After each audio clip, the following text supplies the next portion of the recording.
خبر شامل کرتے ہیں کھیل کے میدان سے۔ ٹی 20 رینکنگ میں ٹاپ پوزیشن پھر بابر اعظم کو گلے لگانے کے لیے تیار۔ بابر اعظم آسٹریلوی کپتان ایرن فنچ کو پیچھے چھوڑتے ہوئے دوسرے نمبر پر پہنچ گئے۔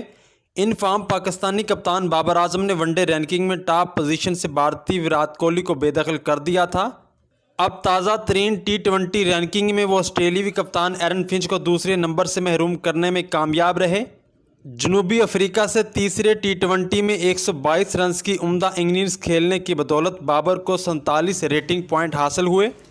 اب ان کا ٹاپ پر موجود انگلینڈ کے ڈیوڈ مالان سے 48 پوائنٹ کا فاصلہ رہ گیا ہے۔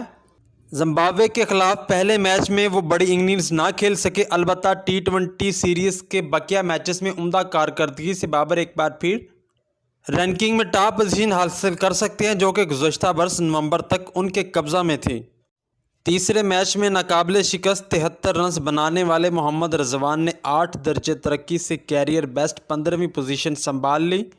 فخر زمان کا بھی ون ڈے کے بعد T20 رینکنگ میں ترقی کا سفر جاری ہے۔ 17 درجے بہتری سے وہ اب 33ویں نمبر پر پہنچ گئے۔ لیفٹ آرم فاسٹ بولر شاہین شاہ افریدی نے کیریئر بیسٹ 11ویں پوزیشن سنبھال لی۔ فہیم اشرف 12 درجے ترقی سے 16ویں نمبر پر آ گئے۔